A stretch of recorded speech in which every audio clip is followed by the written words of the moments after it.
안녕하세요, 김과장입니다. 오늘은 상가 권리금 계약에 대해서 알아보도록 하겠습니다. 자, 권리금은 원래 법으로 인정하지 않다가 2015년에 상가 임대차 보호법이 개정되면서 성문화되었습니다. 개념적인 이야기를 해봐야 머리만 아프니까 핵심적으로 아셔야 될 사항만 짚고 넘어가겠습니다. 흔히 이야기하시는 바닥권리금, 시설권리금, 영업권리금 등이 있죠. 이러한 것들이 실질적으로 정의된 바는 없습니다. 통상적으로 실무에서 인정되는 권리는 위에 세 가지로서 주관적인 개념이기 때문에 크게 세 가지를 구분하실 필요는 없습니다. 협의하기 나름이기 때문이죠. 일반적인 권리금 산정 방법에 대해서 그럼 한번 알아볼까요?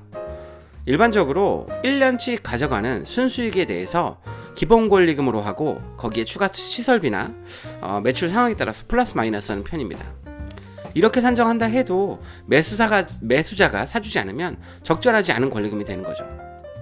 내가 이 상가를 할 때 1억 원이 들었다고 해서 시설 권리금으로 1억을 주는 사람은 없습니다.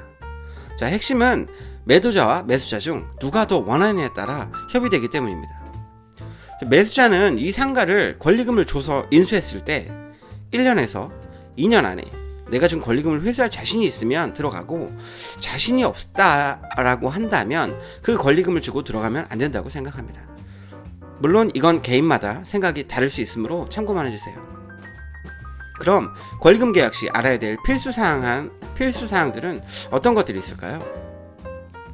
첫 번째, 권리금 인정 수수료입니다.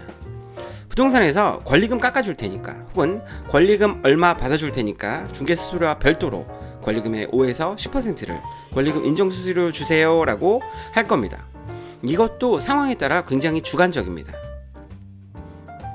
오랫동안 안 나가는 상가를 팔아줬으면 당연히 충분히 줄 수도 있는 문제이겠죠.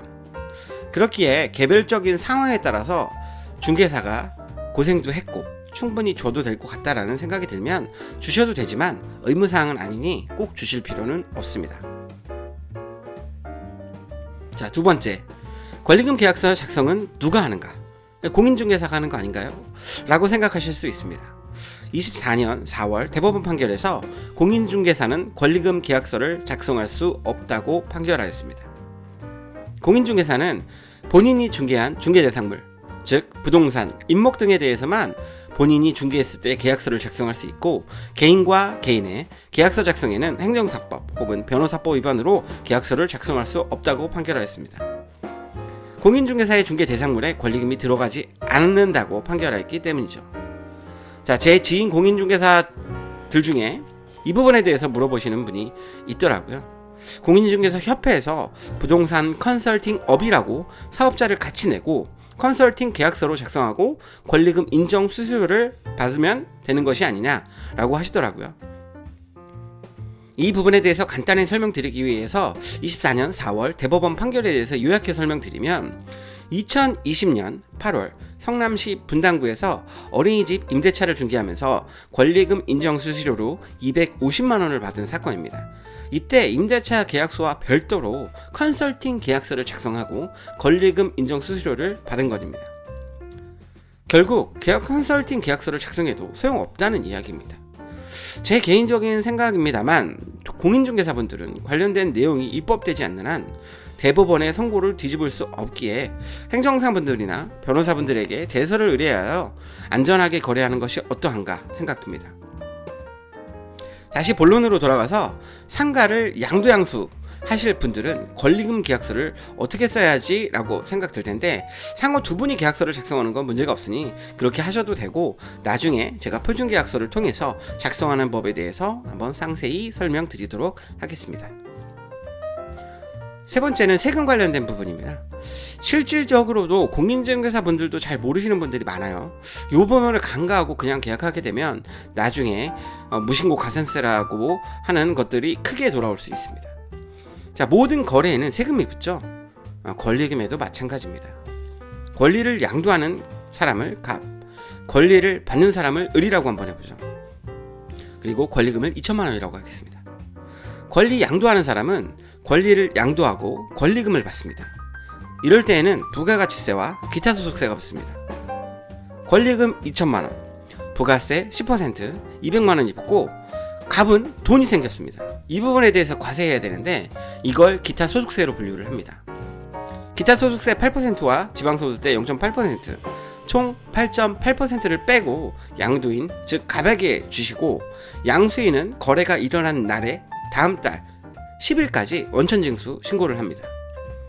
양수인이 갑에게 줄 돈은 2천만 원에 8.8%, 즉 176만 원을 뺀 1,824만 원과 부가가치세 200만 원을 합해서 총 2,024만 원을 주게 됩니다.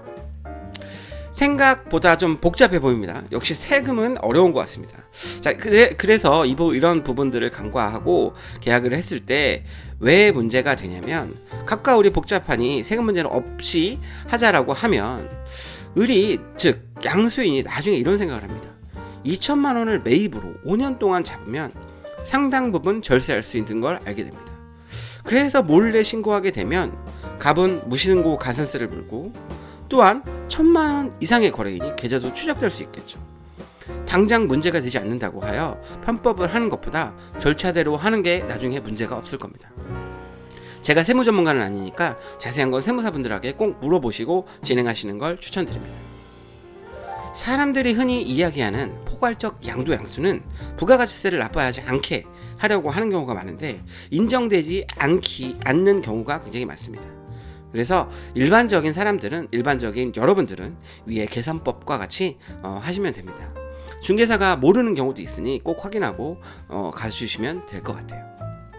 자, 마지막으로 권리금 계약 시 서로 양도양수하기로 했다면 품목이 정확하게 있는지 명시를 해서 꼭 얼굴 붉히는 일이 없도록 하시고요.